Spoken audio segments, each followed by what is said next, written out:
So I want to just remind you quickly of the definition of awe, right? It's one of those things we know of, but what does it really mean? He says that it's the feeling of being in the presence of something vast that transcends your current understanding of the world. Awe is about our relation to the vast mysteries of life. And we're wired for it. We're wired for having those experiences that call us out of ourself and connect us with something greater. Heading to the hills to find yourself is part of the message today, but it's interesting that we have to get away from ourselves a bit to find ourselves, right? In that camping trip I just went on, I just got really present to this sense of overwhelm that I've been driving. Anyone else feeling that? Raise your hands if you're sure. Thank you. Yeah. And then what I do in that is really ridiculous, right? It's like, let me try to do a bunch of things, and try to help and try to, I'm more overwhelmed. And I'm not doing anything well, right? It was a good, just to slow down and begin to have some perspective. And so awe, natural awe, wild awe, is purposefully engineered to do that for us. And in our modern world, we have to find it. We've paved over a lot of it. But there's parks. You don't have to go 4 hours away to the mountains. We're lucky to have them. We went out for a walk after a night at the pool the other night, and I just was like, why don't I do this more often?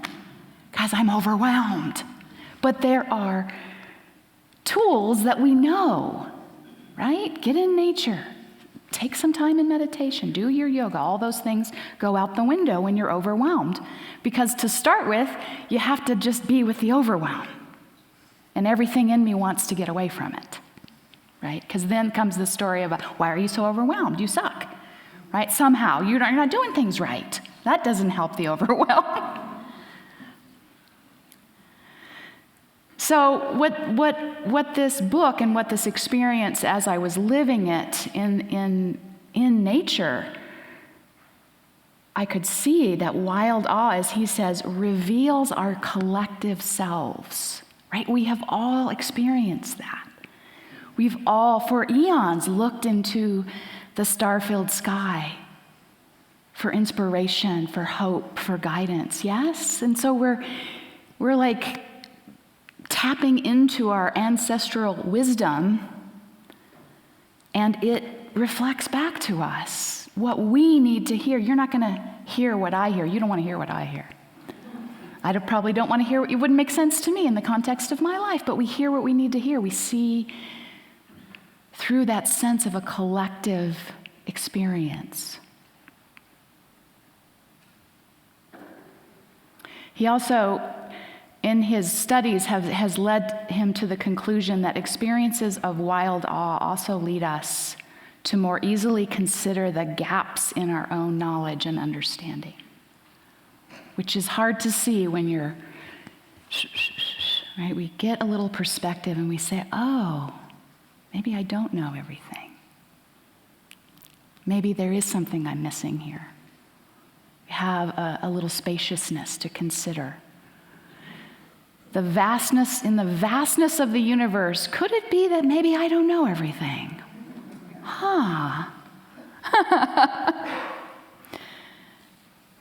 And so what I noticed in that is it's both humbling and encouraging, right? It gives us the perspective that this universe is functioning quite well without me agonizing over it.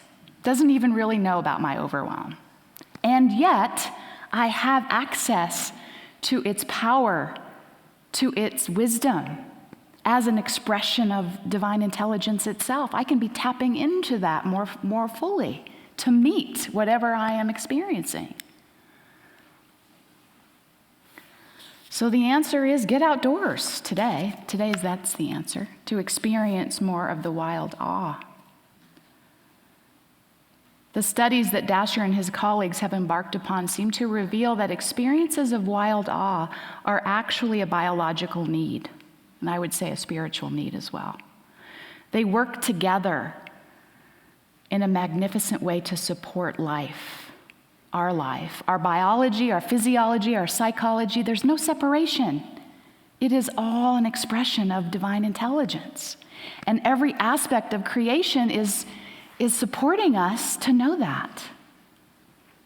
Who was it that had his great epiphany in the wilderness? Jesus. Thoreau, yes, Thoreau. I hadn't really thought of it in terms of, I always, of course, Jesus is amazing. Only Jesus would do 40 days in the wilderness. I can't do 3 without my back going out. But I hadn't considered that he was benefiting from the wisdom of the wilderness itself. It was holding him. It was showing him what would test him, what was already testing him. Doesn't that do that for you as well? Yeah.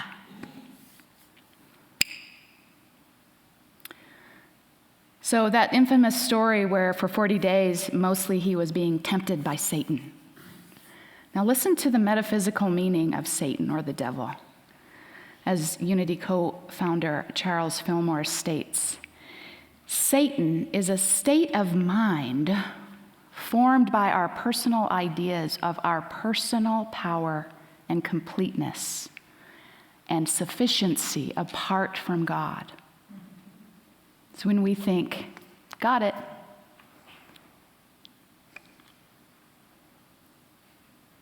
Summed up, it is a state of mind in humanity that believes in its own sufficiency, independent of its creative source. That's not an entity trying to get me. It's me thinking I am my own source.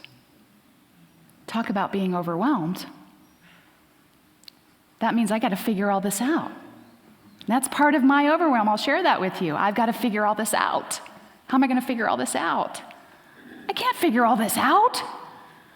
I mean, I can figure out my slice of it, and I need you to figure out your slice of it, and together, there we go. Now we're getting somewhere. When we were sitting at that campfire, and this is a reunion of preschoolers, I said to the musicians this morning, you might think that sounds awful, to be camping with a bunch of preschoolers, but they've grown up, so there's 4-year-olds all the way to 13-year-olds who went to preschool together and come together every year to camp together. And you get to see, you remember when you were a kid camping? The sky, I mean, if you were allowed or if you had the luxury of doing that, it was just like in your natural element, right? Filthy as can be. And there was this whole array of ages of parents and children, and there was such wisdom in the circle, right? And what I was present to in this younger generation of parents is how wisely they communicate in ways that share their experience or their thoughts or their philosophy without crushing yours. They hold this generous space that I'm really in awe of. And it gives me yet another pause for how we are evolving as humanity, right? And we can learn from each other. And there was a grandparent there too who had this wonderful sort of sage energy and shared wisdom, and nobody was going to mess up a marshmallow on her dime. So it was like, I wish we could be like this more often. And I didn't know them all deeply. Some of them were brand new to me. Back to Jesus in the wilderness. Even Jesus had to do the work, had to go through this process of being tempted to believe he could do it. It was all about him, right? Sort of, this is a self-aggrandizing that we all go through. It's all about us, or we've got to do it all on our own, or the whole world's out to get us, without any bringing into our understanding, wait a minute, there is a divine pattern and intelligence working in and through all things. What if everything coming into my life, and I'm not saying it's easy or fun, is coming so that I can actually grow? It's not coming to whip my ass around. Feels like it, right? Or punish me. But can I believe that I have what it takes to step into whatever this is that's getting me all overwhelmed?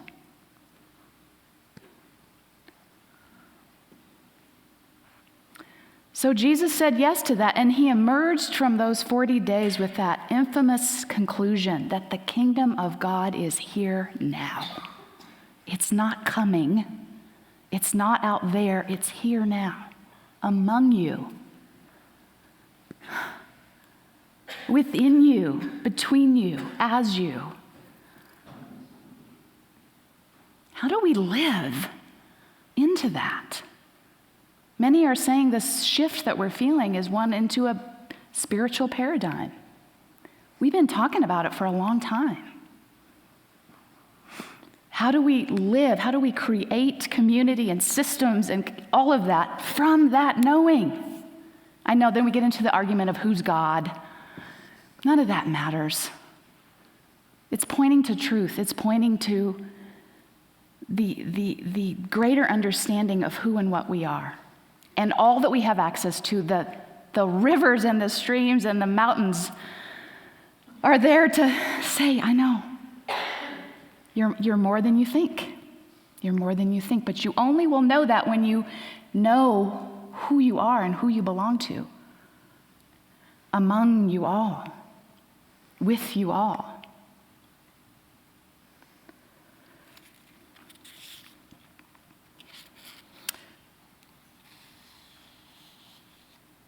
And so after all of that, of course, he returns to do his ministry, more assured than ever of who he was, never separate from the creative source, and showing time and time again this was true for you if you would believe.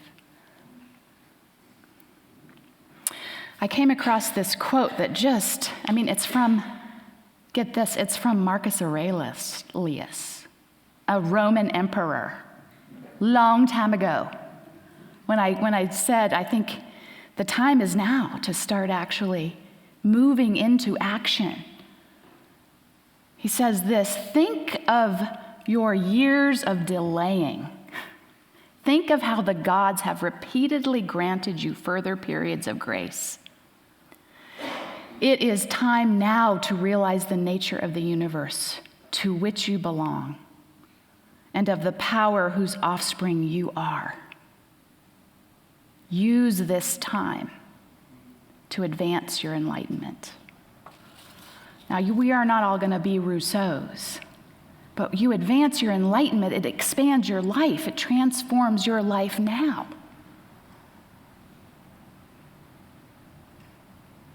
And it's part, I think, of what the overwhelm feels like. What does it look like? What do we do? How do we do it? And there's always part of what we have to let go of that we don't want to. Not only because it's uncomfortable and because it's predictable and safe, and can we just keep it like it is? I know it sucks, but it's, I can count on it, right? So there's that. And then there's also some gems in there. There's part of what is that we love, that we appreciate. And we can still love and appreciate it. Take the gems, but leave the rest.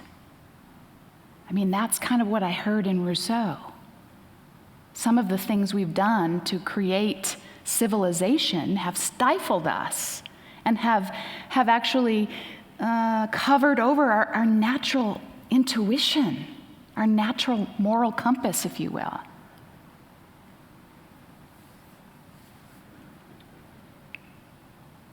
So I will tell you that in that camping situation that I was in, I didn't have an amazing instant epiphany of awe because I was exhausted. I packed all that stuff up and set it all up, and then I got a little hangry. And then I got through dinner, and I was like, I'm going to bed. I didn't even see the stars the first night. Just take myself to bed. And I woke up after that first night in the tent all refreshed.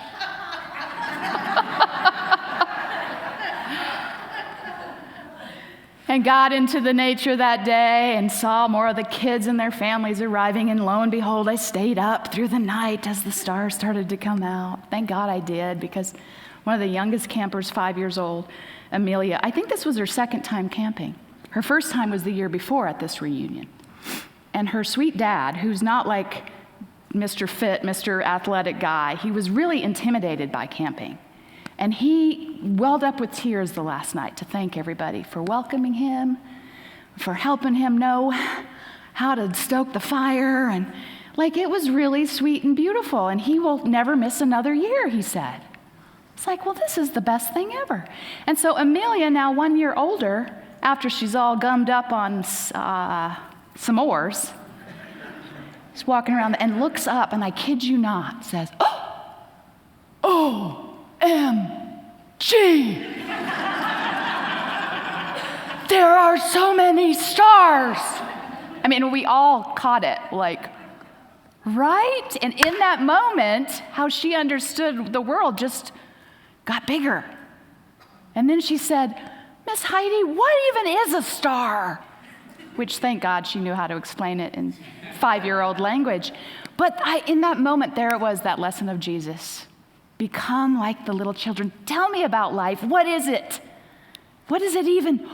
Oh my God, so available to it, right? So it took the 5-year-old to get me to, oh yeah, oh my God. Look at them as the moon is trying to come out over behind the trees. And like it does every time, how many of you have ever just sat there and gazed into that sky for some glimmer? Whether it's hope, whether it's direction, whether it's affirmation, whatever it is, it never lets me down. Although it's rarely what I want to hear. Right? It was like, I kind of just asked, God, what is with this overwhelm? And like clockwork, stop resisting. Stop resisting. I was even resisting that I was overwhelmed. Right? I can't do anything about something that I won't even acknowledge is there. And that on top of that, I make all bad and wrong and shameful. Stop resisting. You're overwhelmed. You're going to have to look in new ways of doing things. And that's an opportunity, not a curse. Stop resisting. So I offer that to any of you who might have any problems with resisting, who might hold on to what you know, just for the glimpse in that sky that there might be more that you don't know. And starting with yourself, starting with what you're capable of, and what you have access to, and what literally the universe is conspiring to show you and support you. Now, I didn't just come back and I'm not overwhelmed. I'm still overwhelmed. But you know what? I started talking about it, and turns out there's a whole bunch of other people that are feeling overwhelmed. So that helps, right? We can begin to say, what are you doing about it? Why do you think it is? What's helped you? Oh, P.S., yeah, have you been doing your yoga and your meditation? No, I'm overwhelmed. Right? So simple. That's the other thing. Under just a camping star, sky night, we make things so freaking complicated. And the beauty of this divine design is actually quite simple, and it's ready to find you where you are and mirror it back to you, hold you up in it. But we got to think about it and have 14 meetings about it and whatever, right? Not us, council. I'm not saying that. But, I mean, as human beings, we make it really hard. We make it really complicated. So, get out and connect with nature and just see, however you can do that, what it shines back at you, what it gives you. Whether it's just connecting with the tree or the stream or the sky. And let it remind you that you are part of something magnificent. And I can't help but think it's in that absolute majesty of nature itself that will steer us back towards taking care of this beautiful Mother Earth. Because it will do fine without us. But we have an opportunity to be healed and restored as we do the same for it. And so that's yet another talk, right, of things we don't want to talk about because it's overwhelming. What are we going to do to rectify this big? If we don't talk about it and start thinking about it, we are not going to do anything. I can attest to that. I do that sometimes. Let me just think about it. Do something. Do something. So we'll take a time in meditation now for you to consider this idea for yourself, that you are part of this divine design, very purposefully constructed to support you, to guide you, and to transform you at every aspect, if you are willing. So just take a deep breath. Stephanie will sing us into this time of reflection.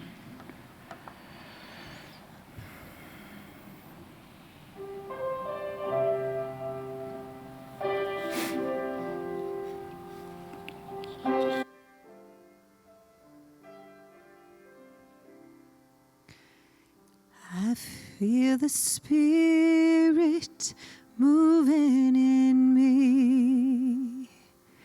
I feel the Spirit moving in me. I feel the Spirit moving in me. I feel the Spirit moving in me. I feel the Spirit moving in me. I feel the Spirit moving in me. I feel the Spirit moving in me. I feel the Spirit moving in me. So just take a deep breath again, closing your eyes if that's comfortable for you. Feeling the chair supporting you. And allow your awareness to really take in the fullness of the idea of this grand divine design of which you are a part of.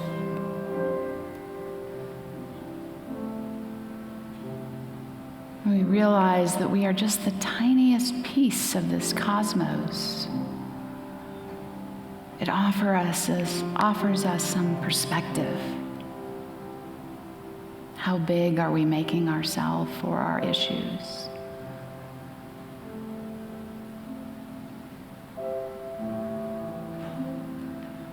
And opening up to the fullness, the vastness of this wonderful mystery called life.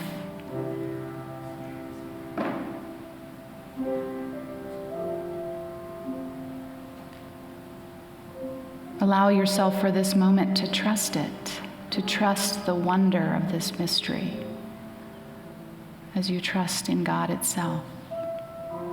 There's nothing to fear.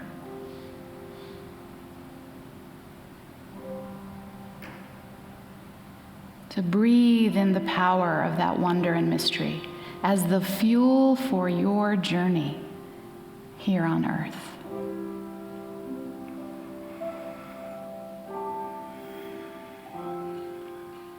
Feel the depth of the love that has been poured into the heavens and the earth to support you.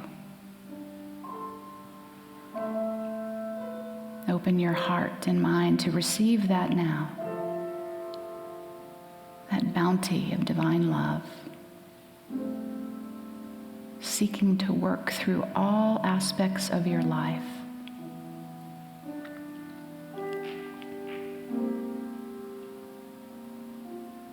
And so just imagine perhaps in this moment that you are underneath a magnificently lit, starry sky. Takes your breath away. The darkness and the light all at once.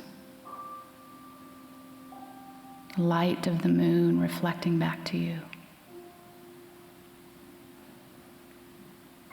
Just breathing and connecting with that vast sky.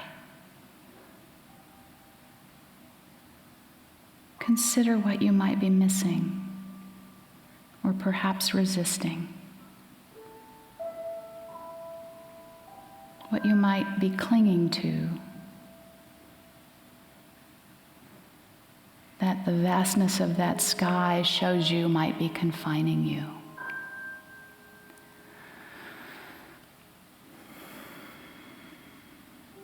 And breathe in the strength and wisdom of the divine plan that is at work in your life.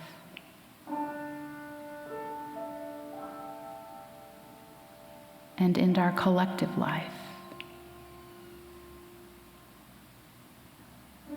Feel the spaciousness that could bring if we release that resistance to what is. Not what was or could be or should be, but just taking a breath to let it be as it is.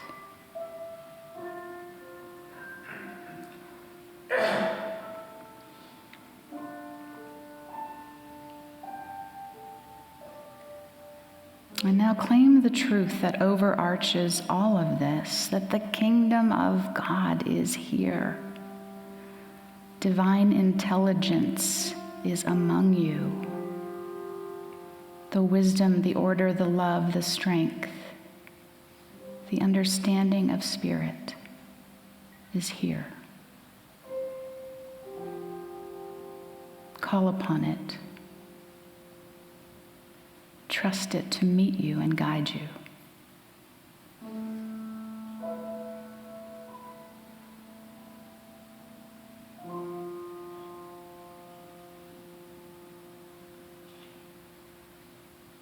And in every way that we open up to that, we are expanding our perspective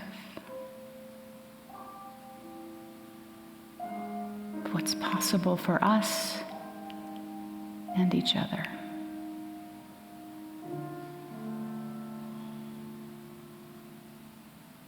And so may we move forward this day open to that, paying attention to the signs and wonders of life. And being willing and brave to face whatever they reflect back to us.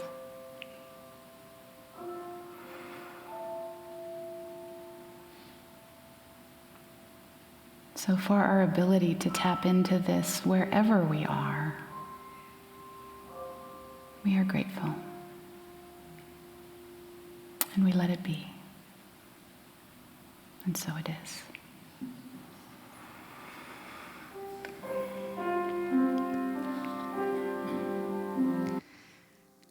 I feel the Spirit moving in me. I feel the Spirit moving in me. I feel the Spirit moving in me. I feel the Spirit moving in me. I feel the love moving in me. I feel the love moving in me. I feel the love moving in me. I feel the love